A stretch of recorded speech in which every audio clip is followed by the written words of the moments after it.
Namo tassa bhagavato arahato samma sambuddhassa.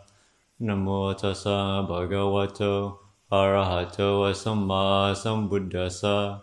Namo tassa bhagavato arahato samma sambuddhassa. Buddhang dhammang sanghang namasami. Tonight being the full moon night, I thought I'll offer some reflections on the practice and what's it like to be in the Thai forest tradition. It could be the lion's roar on the Ajahn Chah tradition. And to me, that's the reason why I'm a monk, is having had the great fortune just to fall into the tradition. And sometimes I describe my path as you're walking along, you fall into this hole. It's like a rabbit hole. You see many weird and wonderful things that you hadn't expected before.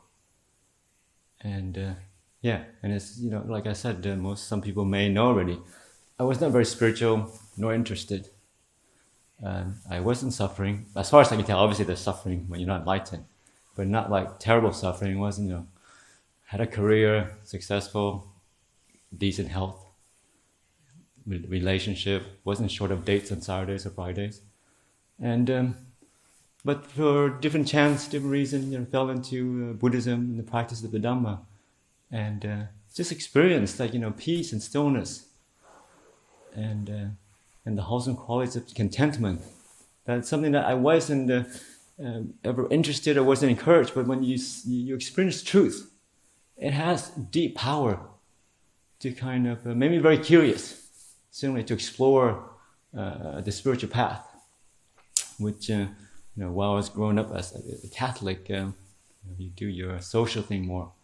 But meeting the Dhamma, meeting the truth for the first time, it does. It has this amazing power to hold you and to interest, and to garner interest.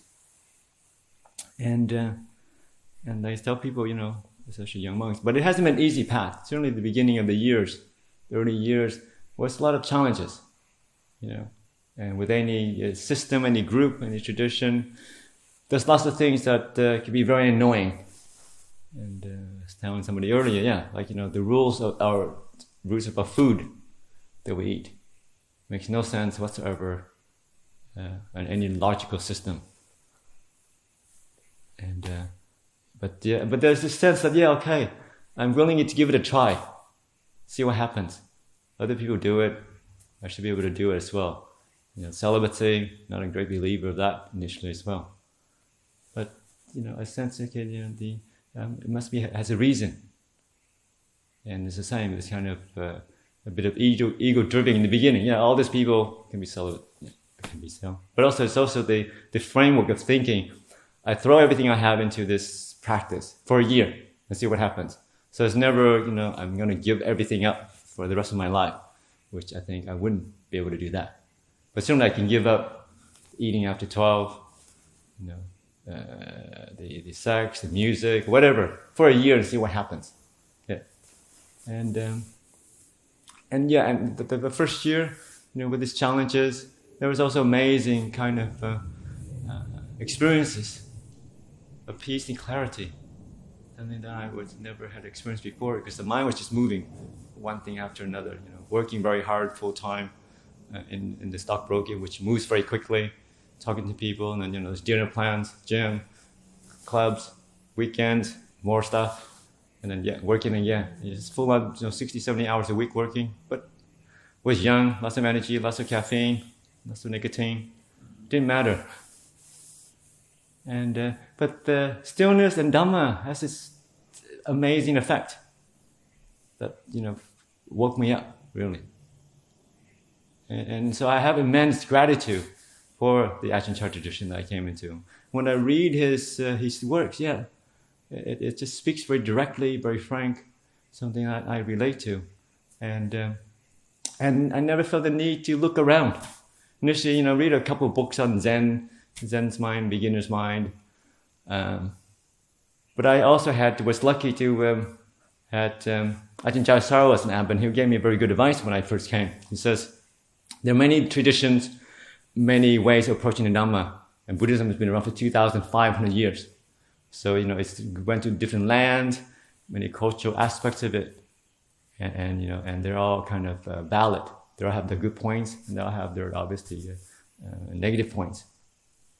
But what you should do, and he says, recommend, it's up to you, recommend that the first 5 years that try not to read anything else other than the Thai forest tradition. Because you read too much, then you start to compare, and it starts to create doubts, and it starts to get the mind moving, and that it's not very peaceful. Once you have a stable foundation in the practice, when you have a stable foundation in samadhi and sila, samadhi, and panya, then you can start to explore the other tradition and see what they have to offer. And all traditions do have very good points, very skillful means to offer to the practice. But the strange thing is, your practice deepen, the samadhi becomes more still, more solid. I didn't feel the need to look around too much, and it's the same. I'm not kind of super kind of a doubting character, and it's, and many teachers tell me, like spiritual practice is like digging a hole. Just dig one hole and keep on going. A lot of problems with a lot of people is they don't dig deep enough. They dig 50 holes, or they scratch away at the surface, and they go scratch somewhere else, and scratch somewhere else. And they say there's no water underneath. There is water. You're just gonna dig, find one hole, and keep digging and digging and digging. Sure, it's frustrating. Sure, you hit roots and you hit hard spots, and so sometimes it gets messy. But as long as you don't give and you dig, you get it. Yeah. So as far as my hole is, it feels very wet. I know where the water is. I haven't touched water, but it feels very, very wet. And there's no need to hop up and dig another hole. And I feel that like Ajahn Chah's teaching the verse is just enough. It's not perfect, but it's certainly enough to inspire, to uplift, to just feel so grateful each and every day that I'm here, able to practice. I feel, and the longer I become a monk, a sense of gratitude, a sense of kind of wonderment, really, just increases by so many folds. That just appreciation, the great karma of falling into it. Because looking back, I've seen so many people with so many different paths and so many different exposure, and just going here, going there, and obviously with the internet, with so much information around, so many books to read, so many teachers to go to, Sydney, getting calls on a weekly basis, this great teacher's coming, that great teacher's coming, doing this retreat, doing that retreat, and it's endless. You can jump from one great teacher to the next and not really get anywhere in the practice. And you see that in Buddhism in the West, it's a buffet of Buddhism, pick and choose as you go along, but not really getting full. And that's the thing, and then getting indigestion along the way, because you're eating so many things, mixing everything up together. And it's not about, and it's not about kind of how much you know. Like you tell people, it's not about how many books you've read. It's so deep. You reflect on the Dhamma, it's always, impermanent, stress, suffering, and not self. But how deep those concepts go into. And the reason, we all think we understand the Dhamma, we all think we know, but it's deep is when we can't let go of the sufferings that we have in our life. We learn to live in harmony with each other. We're not holding on to issues. We're open. There's a spaciousness of mind to be able to accept new things. And so much of the training is this ability. And that's why, kind of humility, respect, it's not something that is kind of warm and fuzzy to have, or we'd like to think to have. It's because having humility, being respectful, those are the states of mind that softens the mind, opens the mind up, allows the mind to take in new information, to evaluate things. Ajahn Chah said, a lot of people come to the monastery and they're like a teacup that's full. It's full of tea, full of knowledge, full of views. You can't have it doesn't take anything in. You can't contain anymore because it's so full of it already. And then sometimes, it is, obviously, we all have our different kind of takes, different ways to approach the Dhamma. But seeing over the years, it's this openness, this kind of ability to see, I don't know, I'll try this and see what happens. that people do kind of start to progress on the path. And it's this kind of, and we all are stubborn. That's why we're here. We're stubborn. We're rebelling against the world. We're not stubborn. We're normal, quote unquote, and we're just having jobs, getting families, and doing stuff. But sometimes use the stubbornness to look into into our own attachment. Use the stubbornness to investigate. What is it that I always want to get my way? What is it in there that I think I know? And do I really know? If I know, then why am I suffering?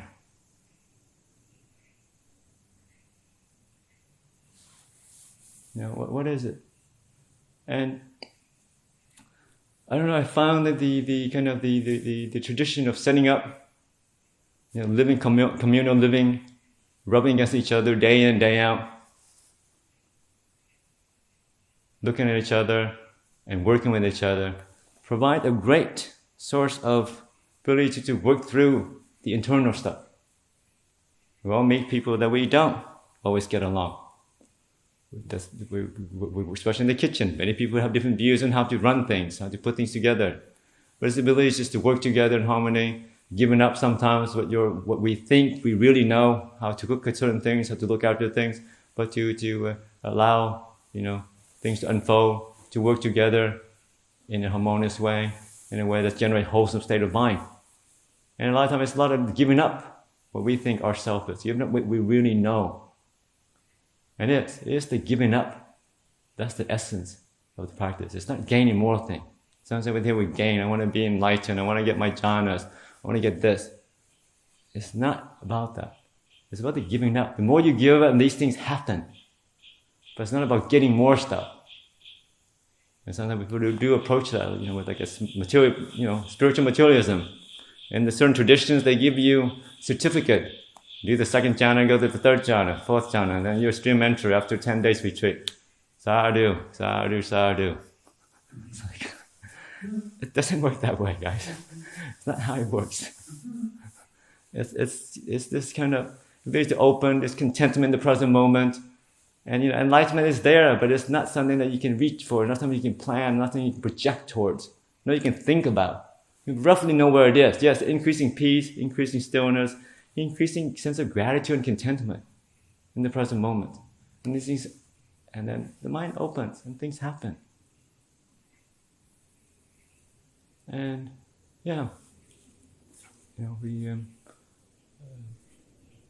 because there is so much knowledge that the Buddhism tends to be, kind of armchair Buddhism.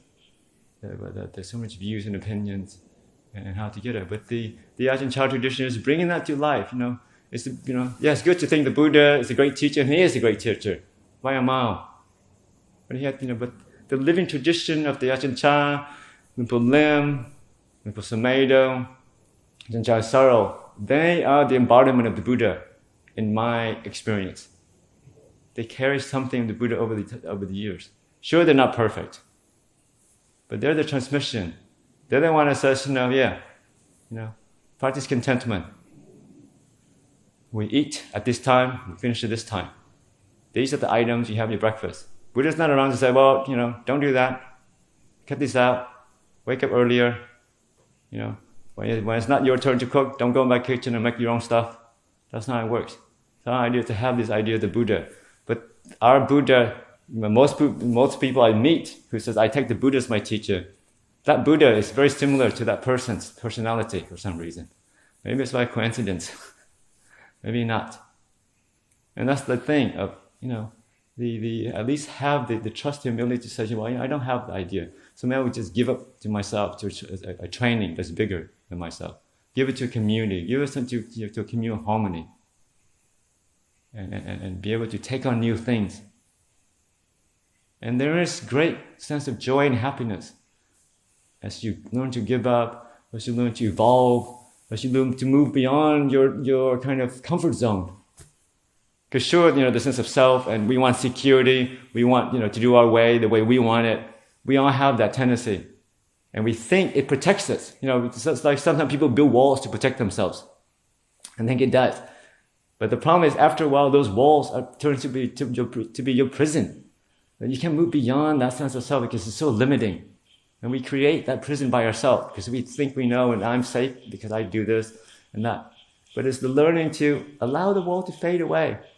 Really, allow it to take down the wall and try to move beyond the wall. Yes, there's lots of discomfort, a lot of fear, a lot of anxiety around it. And that's why Ajahn Chah said,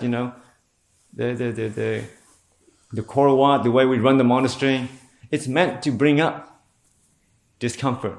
It's meant to bring up irritation. Be irritated, annoyed, depressed, that's good. It means that there's an attachment somewhere. And it's to work with it, to learn from it, not to shy away from it. Because people in the world, do exactly what they want to do. But does that bring any lasting happiness? I mean, okay, most of you guys are pretty young. But, people coming in, they do their life, you follow your whole life.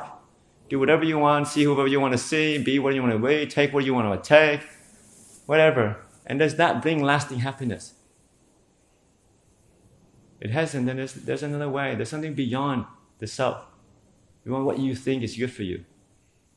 And it is this openness, humility, respect, that paves the way, that creates the conditions for the letting go, for the acceptance, for the moving beyond our limited worldviews of what we want and not want. But it's also, it's always the day-to-day kind of working with different things that arises, whether it's greed, wanting to, certain things to be on the table, wanting certain things to be your way, or just working on other people, receiving criticism, or whatever. It's that day-to-day that we learn to see where our attachments are. We learn to see our own sense of self coming up. That, okay, we think we are equanimous, but when someone says something nice about us, I feel very good today. So we are a little bit attached to praise.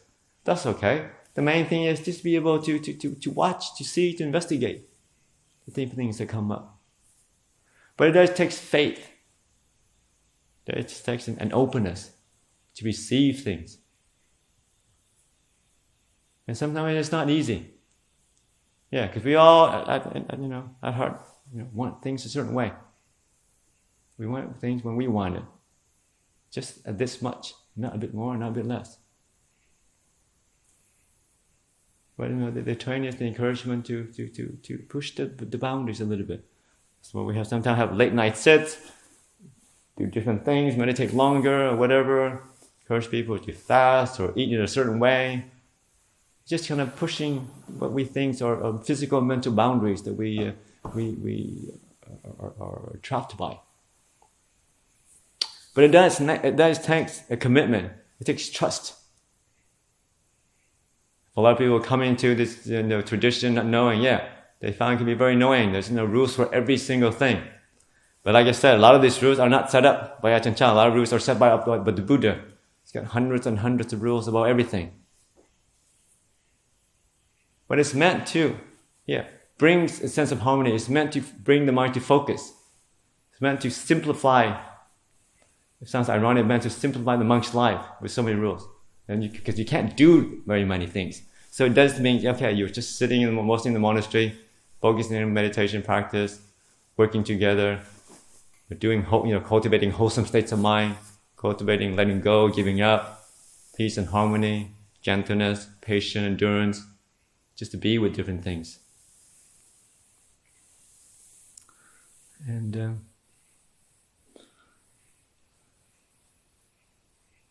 and just to see, the things that impresses me was that, to see the change of people, over the years. You ordain with monks, as novices together. Sure, along the way, a lot of people fall off the radar screen for different reasons, and that's just part of life. But seeing people, affected by the Dhamma, and that's a wonderful thing to witness. See the confusion, the irritation, anxiety starts to fade away. And you see the wholesome states of mind starts to blossom. Or just, the ability, just the spaciousness, just to be with unpleasant things. It is like kind of a beautiful, wonderful path. And I keep reminding people, it's beautiful in the beginning, beautiful in the middle, beautiful in the end. It's not, in the beginning, of course, being a young monk, being very worldly, there's always kind of a goal. I want to be in stream entry with 3 years. After that, maybe 7 years max. It only took the Buddha 5 years to be enlightened, maybe 7 years. I've got all the teachings and everything already.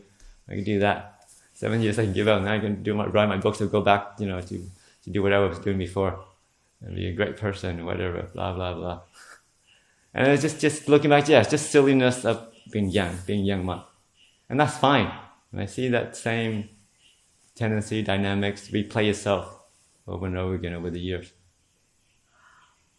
But over the years, you realize that, it's just a great blessing just to be in the robes, to be in the monastery, to be practicing, to feel a sense of gratitude, to be happy, just be in the present moment. Be happy, just be with the way things are. Stay in a quiet place, staying with good people, be able to practice meditation, cultivate wholesome state of mind in different ways, offer a bit of the teaching of the Buddha when it's required. And if nothing ever happened in my monk's life, just be able to meet, Lumpur Lim, Ajahn Tan, just be able to bow their feet. It's 20 years, it's more than worthwhile. Really. Just see the confusions in the world, just see what people chase after, to see what people really, waste their time doing. And to have this, great karma, to be in contact with the beauty of the Buddhist teaching, the beauty of the Ajahn Chah tradition, the Thai forest tradition. There's an immense karmic, it must be an immense, great amount of karma somewhere in the past I haven't made. And I keep telling people, it's like hitting the jackpot of the good karma, to be able to appreciate, have the pure teaching, and something that you worked. You see it, in your own mind, you see in your own heart, you see in the people around you, and you see it when you go to Thailand, you meet these great meditation masters. You see how much peace and clarity, how much compassion they just radiate from their being. And that's the reason that was kept me in the robes for 20 years. It's not because I made a promise to somebody. Like I said, my family more than happy if I were to end this phase of mine and be a normal person again. Every time I go back home, why are you going to be normal again? The good old times. This is normal. No, it's not. We can go out again. Go to clubs. And I keep telling them, if you guys do anything interesting, I would be tempted. You haven't done anything interesting in the last 20 years either. There's career, there's this and that, there's holidays and bits and pieces and divorces and marriages again and kids and stuff. But it's all the same thing. It's not very interesting. Whereas you stay in one place, do the same thing day in, day out. No glamorous holidays here. No ecstasy pills to take or drugs to enhance your experience. But the ecstasy of stillness, the ecstasy of a harmless living, ecstasy of clarity of mind, the world opens up. The whole forest opens up and the mind is still. It is as if you're in a fantasy movie where everything's beautiful, bright, clear, everything's perfect. And it's a wonderful experience. You just look at the tree and you just kind of are in awe of this kind of beauty of nature. It can be so beautiful at times. Amazing shades of color and depth. And that's what is on offer in monastery. Clarity, stillness, the peace of blamelessness, the peace of stillness, the happiness that gradually increases naturally.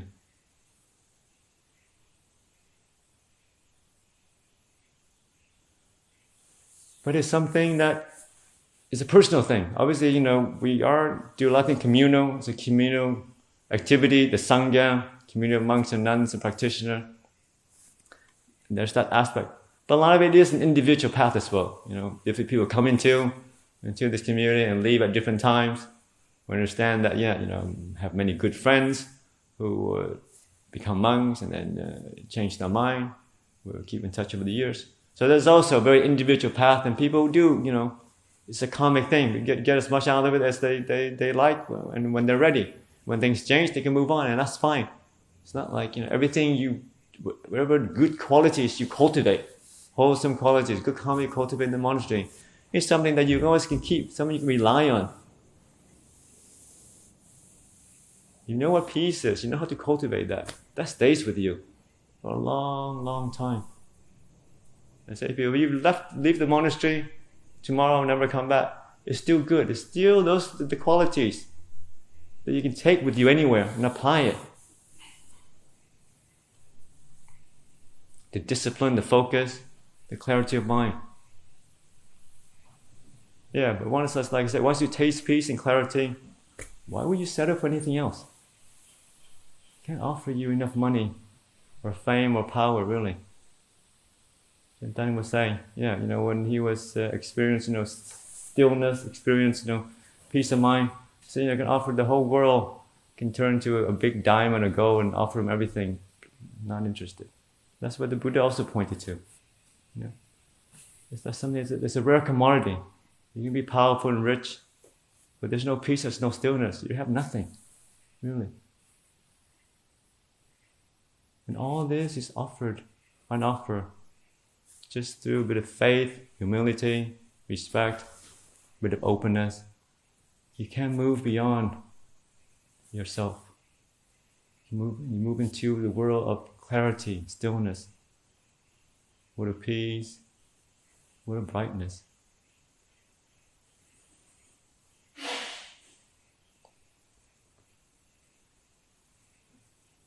But it is a training.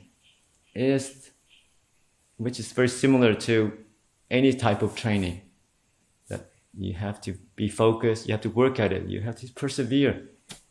You have to do it day in, day out, whether you like it or not. Ajahn Chah's famous phrase: you like meditating, meditate a lot. You hate meditating, meditate a lot.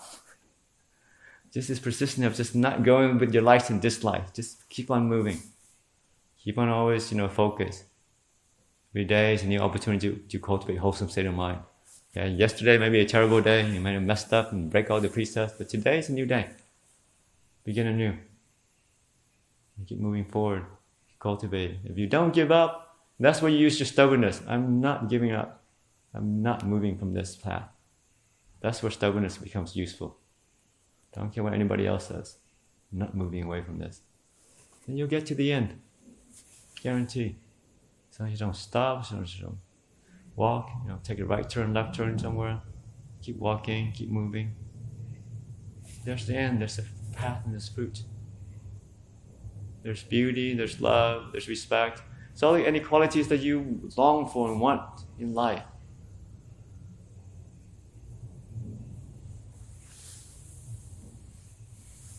So I offer that for your reflection this full moon night, regarding the benefit of the tradition, of the Ajahn Chah, the forest tradition, but about letting go, humility, respect, into beauty, inspiration, to peace and clarity.